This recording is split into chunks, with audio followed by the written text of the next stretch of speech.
மோகனா அம்மா என்று வள்ளியை அழைத்ததைக் கண்டு தினேஷ், ராம் இருவரும் பேரதிர்ச்சி ஆகினர்.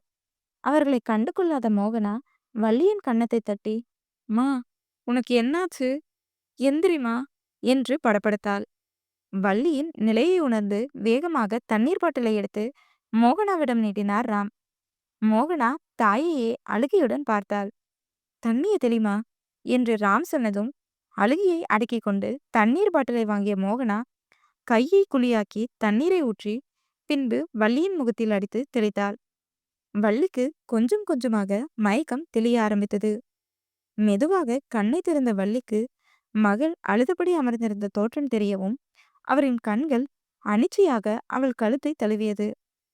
தாலியை கண்டு கோபமான வள்ளி ஆத்திரத்துடன் மகளை அறிந்து விட்டார். ஆ, அம்மா என்று கத்திய மோகனா நிலையில்லாமல் தடுமாறி கீழே விழுந்தாள். அவளின் வதனத்தை கண்டு கோபம்தான் வந்தது வள்ளிக்கு. ஆதங்கமாக அவளை பார்த்தவர், உனக்கு என்னடி குறை வச்ச? இப்படி ஒரு காரியத்தை பண்ண உனக்கு எப்படி மனசு வந்துச்சு? உன் அத்தையும் சித்தப்பனும் கேட்டா நான் என்ன பதில் சொல்லுவேன்? என் வளர்ப்பை பத்தி என்ன நினைப்பாங்கன்னு கொஞ்சமாவது யோசிச்சியா என்று கலங்கிய கண்ணை துடைத்துக்கொண்டு கோபமாக கேட்டார். அவர் கேட்ட கேள்வி தினேஷுக்கு தான் சுருக்கென்று இருந்தது. அவன் மனதில் இதுவரை செய்த காரியம் தவறென்று உரைக்கவில்லை. இப்போது வள்ளி பேச பேசதான் அவனும் சில விஷயத்தை உணர்ந்தான். ஆனாலும் மோகனாவை விட்டு கொடுக்க மனம் வரவில்லை அவனுக்கு. வள்ளி அருகில் இருந்த தினேஷ், வள்ளியம்மா, நான் எப்பவும் உங்களை வெளியால பார்த்ததில்ல. என் அம்மா மாதிரி தான் உங்களையும் நடத்தினேன். உங்க பொண்ணுதான் மோகனான்னு நிஜமா எனக்கு தெரியாது. அவளை பார்த்ததும் எனக்கு பிடிச்சிருந்தது. அதான் கல்யாணம் வரைக்கும் வந்துட்டேன். அவ மேல எந்த தப்பும் இல்லை. ப்ளீஸ் அவளை அடிக்காதீங்க என்றான் தலையை குனிந்தவாறு. கண்ணீரை துடைத்துக்கொண்டு கோபமாக தினேஷை பார்த்தாள் மோகனா. நடந்த விஷயத்தை மொத்தமாக மறைத்து அவன் ஏதோ ஒன்றை சொல்லியதை எண்ணி கோபமாக வந்தது. ஆனால் அதை இந்த இடத்தில் காட்ட முடியாமல் தடுமாறினாள். வள்ளி, பசங்க பிடிச்சு போய் கல்யாணம் பண்ணிட்டாங்க போல. இப்ப நம்ம என்ன பேசினாலும் நடந்தது சரின்னு சொல்ல முடியாதான். அதுக்காக இப்படியே விடவும் முடியாது. நம்ம பசங்க தானே. எனக்கு தினேஷ் கல்யாணம் பண்ணிக்கிட்டதுல எந்த வருத்தமும் இல்லை.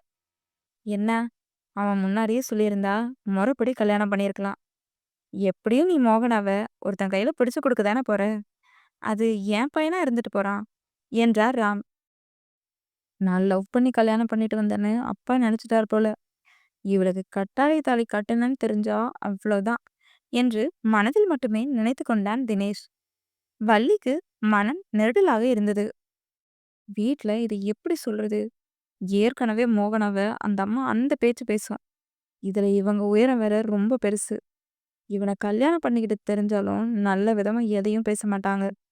அவங்க பேசுறதும் இல்லாம ஊர் முழுக்க தண்டோரம் வேற அடிப்பாங்களே என்று நினைத்தவருக்கு அந்த நினைப்பே கசந்தது. என்ன வள்ளி, அமைதியா இருக்கீங்க? எங்க மேல நம்பிக்கை இல்லையா? மோகனாவ நீங்க எப்படி பார்த்துப்பீங்களோ அதே மாதிரியே நாங்களும் பார்த்துப்போம். என்னை நம்பி நீங்க அனுப்பி வைக்கலாம் என்றார் ராம். ஐயோ, நம்பிக்கை இல்லாமல்லாம் இல்லைங்க. நீங்க சொன்ன வார்த்தை அத்தனை பெருசு. உங்க குடும்பத்துல மோகனா வாக்கப்படணும்னு இருக்குது. மோகனா படிப்பு முடிக்க சில உதவி நீங்களும் பண்ணீங்க. நான் கேட்காமலேயே. எனக்கு மட்டும் இல்ல, இங்க வேலை செய்யற ஒவ்வொருத்தருக்கும் தேவையானது செஞ்சு கொடுத்தீங்க. ம், நான் வேற எதுவும் சொல்லல. நீங்க கூட்டு போங்க என்றார் வள்ளி. வீட்டில் குடும்ப ஜோசியருக்கு கால் செய்த சரஸ்வதி, பெரியவன் கல்யாணத்துக்கு சம்மதம் சொன்னதே பெருசு. சீக்கிரம் நல்ல பொண்ணா பார்த்து அவனுக்கு கல்யாணத்தை முடிச்சிடணும்.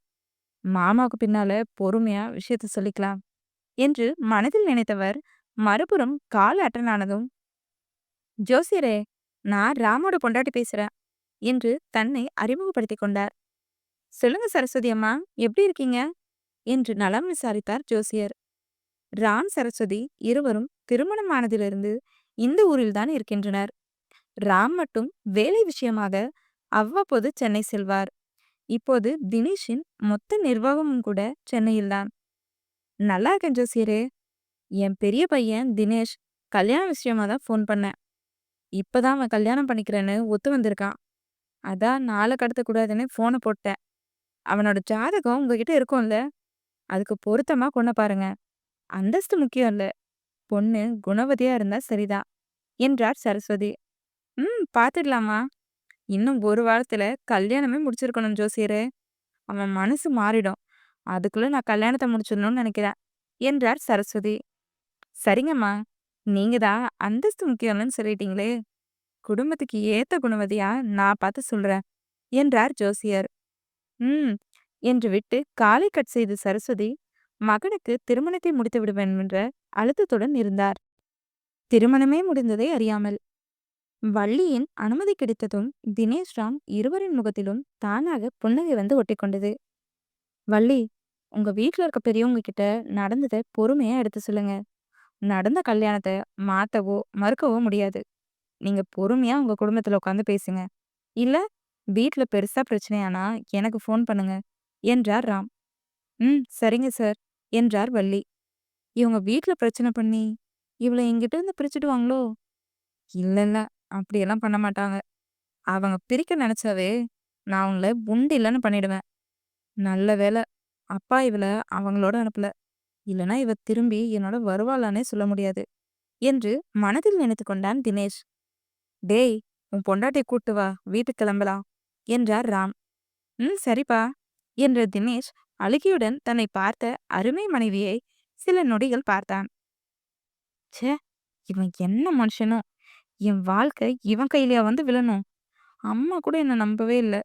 என்ன நடந்துச்சு என்னன்னு ஒரு வார்த்தை கேட்கல. இவன் சொல்றத கேட்டு அப்படியே நம்பிட்டாங்க என்று நினைத்த மோகனாவுக்கு அழுகைதான் பொத்து கொண்டு வந்தது. வெகு சிரமப்பட்டு அதை அடக்கியவள் அமைதியாக அவனை பார்த்தாள். வா போலாம் என்று தினேஷ் அழைக்கவும் அவனை அறவே வெறுத்தாள் மோகனா. அஸ்வினோட அம்மா தனியா இருப்பாங்களா? என் கல்யாண விஷயம் தெரிஞ்ச ஊர்ல என்னென்ன பேசுவாங்களோ? ஐயோ, அம்மா அதெல்லாம் எப்படி ஹேண்டில் பண்ண போறாங்க என்று யோசித்தவளுக்கு கணவன் தன்னை எப்படி நடத்துவான் என்ற எண்ணமும் அனிச்சையாய் தோன்றியது. அதில் நிமிர்ந்து அவனை பார்த்தாள் மோகனா. கட்டுக்கோப்பான உடலை தனதாக்கி ஆண்களையே மயக்கும் வல்லமை திறனை வாஞ்சியுடன் பெற்றிருந்தான் தினேஷ். இவன் என்ன இப்படி இருக்கான்? ச்சே, தினமும் காலையில இருந்து நைட்டு வரைக்கும் ஜிம்னே கதின்னு கலப்பான் போல என்று நினைத்து கொண்டவள் பார்வையில் காட்டிய ரசனையை மறைத்து கொண்டாள். அவளின் ரசனையை கண்டு கொண்ட தினேஷ், இங்க என்ன நடக்குது? மேடம் ரசிக்கிறாங்க. ம் இதோ நல்லாதான் இருக்கு என்று மனதில் மட்டுமே நினைத்து கொண்டான். நால்வரும் கார்மெண்ட்ஸில் இருந்து வெளியே வந்தனர். ராம் தினேஷ் இருவரும் காரில் ஏறிக்கொண்டனர். மா, அஸ்வினை பார்த்துக்கோங்க, நீங்களும் பத்திரமா இருங்க என்று வள்ளியிடம் கூறிய மோகனா அதற்கு மேல் அவரிடம் பேசாமல் காரில் வந்து ஏறிக்கொண்டாள். அழுது கொண்டே போகும் மகளை கோபமாக பார்த்த வள்ளி, உனக்கு நானே ஒருத்தனை பார்த்து கல்யாணம் பண்ணி வச்சிருந்தா கூட இப்படி ஒரு தங்கமான பையனை பார்த்துருக்க மாட்டேன். அவன் நல்லவன் தான். ஆனா நீயும் அவனும் விரும்புறீங்கன்னு முன்னாடியே சொல்லியிருந்தா இப்படி யாருக்குமே தெரியாம கல்யாணத்தை நடக்க விட்டுருக்க மாட்டேன். என் கோவத்தை நீ நல்லா தூண்டி விட்டுட்ட. வீட்டுக்கு போய் நான் சொன்னா என்னென்ன பேசுவாங்களோ. ம் எல்லாத்தையும் தாங்கிதான் ஆகணும். தாங்கிக்கிறேன் என்று மனதில் நினைத்தவர் மறுகி போய் நின்றார்.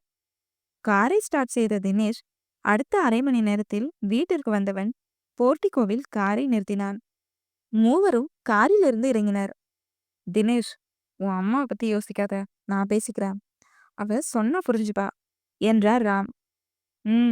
என்று தினேஷ் தலையசைக்கவும், சரஸ்வதி என்று கத்தினார் ராம். எதுக்கு வெளியே இருந்து கத்துறீங்க? இருங்க வரேன் என்று குரல் கொடுத்த சரஸ்வதி அடுத்த சில நொடிகளில் வெளியே வந்து பார்த்தது மோகனாவை தான். கழுத்தில் மஞ்சள் நிறம் மாறாத தாலியுடன் தலை குனிந்து நின்றிருந்தவளை புரியாமல் பார்த்து, இங்க என்ன நடக்குது என்று கேட்டார். மனைவி அருகில் வந்து நடந்த அனைத்தையும் சுருக்கமாக கூறிய ராம், வள்ளி பொண்ணுதான் மோகனா என்றார்.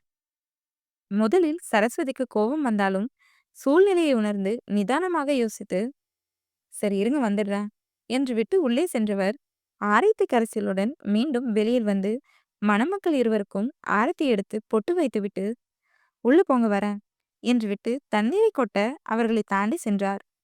மூவரும் வீட்டிற்குள் வந்தனர். நொடிகள் கழித்து வீட்டிற்குள் வந்த சரஸ்வதி மோகனாவை மென்மையாக அணைத்து கொண்டார். ராம் தினேஷ் இருவரும் இருவரையும் அதிர்ச்சியாக பார்த்தனர். இவன் இந்த கல்யாணத்தை எப்படி எடுத்துக்குவான்னு யோசிச்சுட்டு இருந்தா, ஆர்த்தி எடுத்தது மட்டும் இல்லாம அரவணைச்சு கொஞ்சுறாளே! என்னவோ எல்லாம் சரியானா சந்தோஷம்தான் என்று மனதில் நினைத்துக் கொண்டார் ராம். அம்மா, உங்களுக்கு என் மேல கோவம் வரலையா என்று தினேஷ் கேட்க, வந்துச்சுதான். ஆனா எல்லாம் முடிஞ்சதுக்கு அப்புறம் கோவப்பட்டு மட்டும் என்ன பண்ண? அதுவும் இல்லாம எனக்கு மோகனாவ முன்னமே தெரியுமே. அதாவது அவள நான் பார்த்ததில்ல. ஆனா அவளோட குணம் வள்ளி சொல்லி கேட்டிருக்கேன் என்றார் சரஸ்வதி. ஓ! என்று கேட்டுக்கொண்டான் தினேஷ். நீ போய் ஃப்ரெஷ் ஆகிட்டு வா மோகனா, சாப்பிடலாம் என்று சரஸ்வதி மகனின் அறையை கை காட்டினார். மோகனா மாடியை நோக்கி நடக்க தினேஷும் அவன் பின்னாலேயே நடந்தான். அதைக் கண்டு ராம், சரஸ்வதி இருவரும் புன்னகை புரிய, சரஸ்வதி, இப்போதைக்கு எந்த சடங்கும் வேண்டான்னு தினேஷ் சொல்லிட்டான். அவன் சென்னைக்கு போகணும்னு சொல்றான். இப்போ நமக்கு மட்டும் இல்ல, மோகனாவுக்கும் ஒரு மாற்றம் வேணும். நாம சென்னைக்கு போயிடலாம் என்றார் ராம். ம் என்று சரஸ்வதி சம்மதிக்கவும் புன்னகைத்தார் ராம். அறைக்கு வந்து மூலையில் அமர்ந்த மோகனா நடந்த அனைத்தையும் அசை போட்டாள். அவனை பார்த்தது முதல் சண்டையிட்டது வரை நினைத்து பார்த்தவள் தான் கொஞ்சம் ஓவராக ரியாக்ட் செய்ததை உணர்ந்தாலும் தினேஷின் செய்கை அவளை வாட்டியது என்னவோ உண்மைதான். அதை எண்ணி விம்மி விம்மி அழுகவும் தினேஷ் அறையில் நுழையவும் சரியாக இருந்தது. அவளின் அழுகையைக் கண்டு துணுக்குற்றான் தினேஷ். நிழலாடுவதை உணர்ந்து நிமிர்ந்து பார்த்த மோகனா அவனின் முகத்தை பார்க்கவே பிடிக்காமல் எழுந்து குளியலறை கவனித்து அதற்குள் புகுந்து கொண்டாள். இன்று தான் கட்டியது கட்டாய தாலியாக இருந்தாலும் அவள் காட்டும் பாராமுகம் தினேஷை பாதித்தது.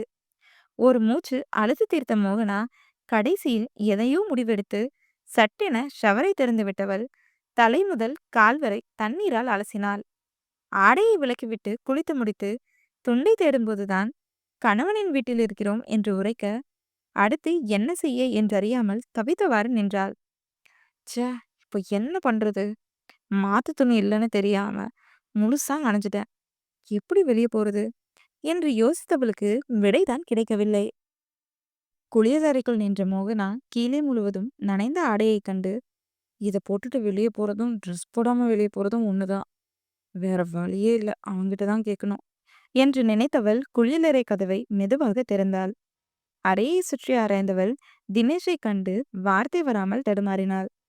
லேப்டாப்பில் எதையோ டைப் செய்து கொண்டிருந்த தினேஷ் கதவு திறக்கும் சத்தத்தில் திரும்பி பார்த்தவன், இவ என்ன நல்ல பாம்பு நாக்க வெளியே நீட்டுற மாதிரியே தலையை மட்டும் நீட்டிட்டு பார்க்கறா என்று எண்ணினான். அவன் பார்ப்பதை உணர்ந்த மோகனா, அது அது நான் என்று சொல்ல வரும் முன்பே அவரின் அசௌகரியத்தை சட்டென புரிந்து கொண்ட தினேஷ் எழுந்து கார்மெண்ட்ஸ் ப்ராஜெக்டுக்காக சாம்பிள் டிசைன் செய்த ஆடையை எடுத்து வந்து அவளிடம் நீட்டினான். அது டாப் அண்ட் லெகினாக இருந்தது. எப்படி நான் சொல்லாமையே புரிஞ்சுக்கிட்டா என்ற யோசனையுடனே அவன் நீட்டியதை வாங்கி கொண்ட மோகனா கதவை அடித்துக்கொண்டு அடுத்த சில நிமிடங்களில் ஆடை மாற்றிக்கொண்டு வெளியில் வர தினேஷ் அங்கில்லை. அவன் இல்லாததை எண்ணி பெருமூச்சு விட்டவள் மீண்டும் அங்கிருந்த மூலையிலேயே அமர்ந்து கொண்டாள். காரை லாவகமாக ஈக்கிக் கொண்டிருந்த தினேஷ், ச்சே, நான் எப்படி மறந்தேன்? அவளை கூட்டிட்டு வரும்போதே அவளுக்கு தேவையானதெல்லாம் வாங்கிட்டு வரணும்னு நினைச்சேன். ஆனா அதுக்குள்ள அப்பா கிட்ட அதையும் இதையும் பேசி முக்கியமானதை மறந்துட்டேன் என்றெண்ணியவன் சேலத்தின் மத்தியில் ஓங்கி உயர்ந்து நிற்கும் பிரபலமான மால் பார்க்கிங் காரை பார்க் செய்துவிட்டு இறங்கி உள்ளே சென்றான். பின் அவளுக்கு தேவையான அனைத்தையும் மேலோட்டமாக அவனுக்கு தெரிந்த வகையில் வாங்கி வந்தவன் வீட்டிற்கு வந்து காரை நிறுத்தி பின் கவரை எடுத்துக்கொண்டு உள்ளே வந்தான். சரி வள்ளி, நீங்க வாங்க, நம்ம பேசிக்கலாம் என்று விட்டு காலை கட் செய்தார் ராவன். என்னப்பா என்று தினேஷ் கேட்க, வள்ளி தான் ஃபோன் பண்ணாங்க தினேஷ். அவங்களும் அவங்க பையனும் வந்துட்டு இருக்காங்களாம். சரி, நீ போயிட்டு ஃப்ரெஷ் ஆகிட்டு வா என்றார் ராம். தினேஷ் மாடிப்படி ஏறவும் மோகனா அறைக்குள் அண்டை பிடிக்காமல் மாடியிலிருந்து இறங்கி வரவும் சரியாக இருந்தது. அவர்களை கவனித்த சரஸ்வதியிடம், சரஸ்வதி, லஞ்ச் ரெடி பண்ணு என்றார் ராம். சரஸ்வதி தலையசைக்கவும் மனைவியை கண்ணிமைக்காமல் பார்த்தான் தினேஷ். சுற்றும் கூட அவனுக்கு உரைக்கவில்லை. பிங்க் நிற அனார்கலி, வெள்ளை நிற லெகின் இருந்தவளின் முகத்தில் சுத்தமாக மேக்கப் இல்லை என்றாலும் அது அவளை அத்தனை அழகாக காட்டியது. தினேஷின் பார்வை அவளை அசைத்து பார்த்தது என்னவோ உண்மைதான். டேய், கையில் என்னது என்று கேட்ட ராம் நிலைமையை சகஜமாக்கும் முயற்சியில் இறங்கினார். அவளுக்கு ட்ரெஸ்ஸும் சில திங்ஸும் வாங்கிட்டு வந்தப்பா என்றான் தினேஷ். ம், நடத்து நடத்து என்றார் சரஸ்வதி. ராமும் புன்னகைத்தார். அதை காதில் வாங்காத தினேஷ் மனைவி எதிரில் வந்து நின்று கவரை அவளிடம் நீட்டினான், சற்று தயக்கமாக. என்னவென்று தெரிந்தாலும் அவனை கேள்வியாக பார்த்தாள் மோகனா. உனக்கு தேவையானதெல்லாம் இதுல இருக்கு என்றான் தினேஷ் அவள் பார்வை அர்த்தம் உணர்ந்து. அவன் கையில் இருந்த பைகளை வாங்கி கொண்டாள் மோகனா. சின்னதாக சிரித்த தினேஷ் சோஃபாவில் வந்து அமர்ந்து கொண்டான். மகனின் சிரிப்பை பெற்றவர்கள் ஆச்சரியமாய் பார்த்தனர். மகனின் சிறு சிறு மாற்றத்தை கூட கண்கூடாக கண்டவர்கள் மருமகளின் அந்நிய பார்வையை கவனிக்க தவறிவிட்டனர். மோகனா, அத ரூம்ல வச்சுட்டு வந்து உட்காரு என்றார் சரஸ்வதி. இல்ல, அது என்று மோகனா தயங்க அவள் கையில் வைத்திருந்த பைகளை வாங்கி ஓரமாக வைத்த சரஸ்வதி அவளின் கையை பற்றி இழுத்து வந்து தினேஷின் அருகில் அமர வைத்தார். சரி, நீ உட்காரு, நான் போயிட்டு காஃபி கொண்டு வரேன். அப்படியே லஞ்சு செஞ்சிடுறேன், பேசிட்டு இருங்க என்று விட்டு கிச்சனை நோக்கி நடந்தார். சில நிமிடங்களில் காஃபி கொண்டு வந்து கொடுத்த சரஸ்வதி அவர்களுடன் சேர்ந்து அமர்ந்து கொண்டார். அனைவரும் காஃபி குடித்து முடிக்க வீட்டின் காலிங் பெல் அடிக்கும் சத்தம் கேட்டது. சரஸ்வதி எழுந்து சென்று கதவை திறந்தவர் இருவரையும் வரவேற்றார். வள்ளி, அஸ்வின் இருவரும் உள்ளே வந்தனர். உட்காருங்க என்று சோஃபாவை காட்டினார் சரஸ்வதி. அவர்களின் உயரம் வள்ளி அறிந்தது. அஸ்வினிடமும் அவர்களின் ஆடம்பரத்தை விலக்கியே அழைத்து வந்திருந்தார் வள்ளி. அதனால் பெரிதாக எதையும் ஆச்சரியமாக பார்க்காமல் சோஃபாவில் அமர்ந்து கொண்டனர். இருவரையும் தவிப்பாக பார்த்து கொண்டிருந்தாள் மோகனா. வள்ளியை பார்க்கவே அவளுக்கு கூசியது. செய்யாத தவறை செய்தது போல ஒருவன் வட்டம் அடித்துவிட அதை இல்லை என்று சொல்ல வழியிருந்தும் வாயை திறக்காமல் பூட்டி வைத்து அழுத்தமாக இருந்தாள் அவள். அவளின் வாடிய முகத்தை கண்டு தினேஷுக்கு தான் ஒரு மாதிரியாக ஆனது. வள்ளி, என்னாச்சு? எந்த பிரச்சனையும் இல்லை தானே என்று ராம் விசாரிக்க, பிரச்சனை இல்லாம இருக்குமா சார்? சண்டை போட்டாங்க, தரம் தாழ்த்தி பேசினாங்க. அப்புறம் நடந்த எதையும் மாற்ற முடியாதுன்னு புரியவும் உங்க இஷ்டம்னு சொல்லிட்டு போயிட்டாங்க என்றார் வள்ளி. அவர் என்னதான் நார்மலாக சொன்னாலும் அவரின் குரலிலும் முகத்திலும் அத்தனை வேதனை இருந்தது. அவரின் வேதனையை உணர்ந்த மோகனாவுக்கு அத்தனை குற்ற உணர்ச்சியாக இருந்தது. எத்தனை ஏச்சு பேச்செல்லாம் அம்மா வாங்கினாங்களோ, அதுவும் பாட்டி சும்மாவே நறுக்குன்னு பேசும். இதுக்கு என்னென்ன சொல்லுச்சோ. வீட்டில் எத்தனையோ கஷ்டம் வந்திருக்குது. பணம் இல்லாம பாதி நாள் பரிதவிச்சப்ப கூட அம்மா இந்த அளவுக்கு வேதனையா பேசல. ஆனா இன்னைக்கு என்று நினைத்தவளுக்கு கஷ்டமாக இருக்க அவளுக்கும் வேதனை வந்து தாக்கியது. கலங்காதீங்க வள்ளி, எதுவுமே நல்லதுக்குன்னு நினைங்க. அடுத்தவங்க 1000 சொல்லுவாங்க. சொந்தம் வேண்டாம், ஆனா நம்மளை கலங்க வச்சு கலகலப்பாகிற சொந்தம் வேண்டவே வேண்டாம். நம்ம பசங்க வாழ்க்கை தான் நமக்கு முக்கியம். விரும்பி அவசரப்பட்டு கல்யாணம் பண்ணிட்டாங்க, தப்புதான். அதுக்காக நாமளும் குத்தி கிழிக்க கூடாது. இனிமே அவங்க வாழ்க்கை அமோகமா இருக்கட்டும்னு ஆசீர்வாதம் மட்டும்தான் பண்ணணும் என்றார் ராம். ம், அவர் சொல்றதும் சரிதான் என்றார் சரஸ்வதி. புரியுதுங்க. சரி, மோகனாவோட பொருளெல்லாம் எடுத்துட்டு வந்திருக்கேன் என்றபடி அவளிடம் பைகளை நீட்டினார் வள்ளி. அவரின் முகத்தை கூட நிமிர்ந்து பார்க்காமல் அவற்றை வாங்கி கொண்டாள் மோகனா. லஞ்ச் ரெடியா இருக்கு, வாங்க சாப்பிடலாம் என்று வலுக்கட்டாயமாக வள்ளி, அஸ்வினை அழைத்து அமர வைத்த சரஸ்வதி அவர்களுக்கு பரிமாற மற்றவர்களும் அமர்ந்தனர். அவர்களுக்கும் சேர்த்து பரிமாறினார் சரஸ்வதி. ஏனோ தானோவென்று சாப்பிட்டு முடித்து கை கழுவிய மோகனா திண்டில் வைத்திருந்த அனைத்து பைகளையும் எடுத்துக்கொண்டு அறைக்குள் வைத்துவிட்டு வெளியே வரவும் அவளை முறைத்து பார்த்தவாறு நின்றிருந்தான் அஸ்வின். அவனை கண்டு தடுமாறினாள் மோகனா. என்னக்கா இதெல்லாம்? நீ அவரை லவ் பண்ணியா என்று அஸ்வின் கேட்க, இல்லை என்ற மோகனா சட்டென அவனை அணைத்து கொண்டு நடந்த அனைத்தையும் ஒன்று விடாமல் கூறினாள். நீ அம்மா கிட்ட சொல்லலாமல்ல? அம்மா என்னன்னு கேட்கவே இல்லடா. என்ன நம்பாத பார்வை தான் பார்த்தாங்க என்றவள் அவனிடமிருந்து விலகி நின்று தேம்பியவாறே கூறினாள்.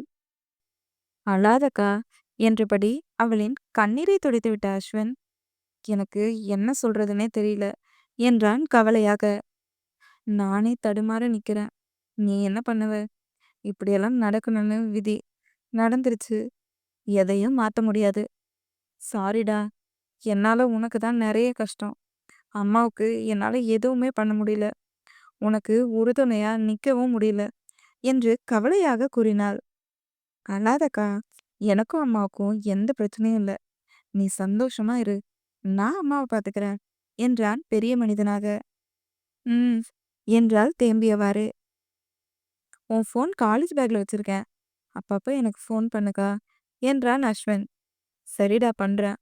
வா கீழே எல்லாரும் தேட போறாங்க என்ற மோகனா அவனை அழைத்து கொண்டு செல்ல, ராம் எடுத்து வர சொன்ன ஃபைலை எடுக்க வந்த தினேஷ் மறைந்து நின்று அவர்கள் பேசியதை கேட்டவன் அவர்கள் சென்றதும் அறைக்கு வந்து ஃபைலை எடுத்துக்கொண்டு ஹாலுக்கு வந்து ராமிடம் அதை நீட்டினான்.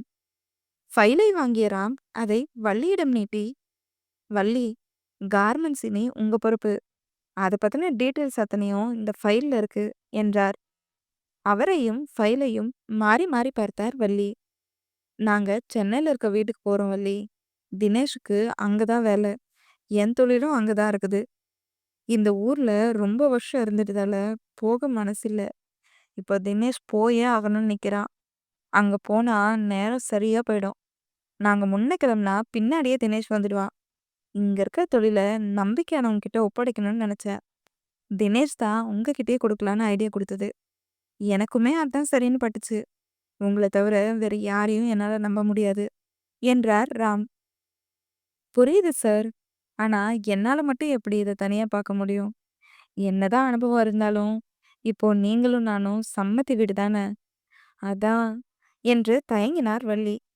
இதுல என்ன இருக்கு வள்ளி? நீங்க வேலைக்கு தான் இருக்க போறீங்க.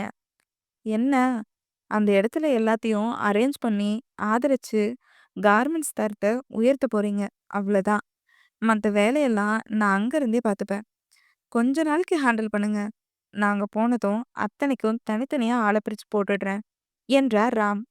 அதன் பின்பே ஃபைலை வாங்கி கொண்டார் வள்ளி. பின் உணவை முடித்துவிட்டு அஸ்வினுடன் அங்கிருந்து கிளம்பியும் விட்டார். சரஸ்வதி ராம் இருவரும் அவர்களின் அறைக்கு சென்று விட்டனர். தினேஷ் அறையை நோக்கி நடக்க அவன் பின்னே நடந்தாள் மோகனா.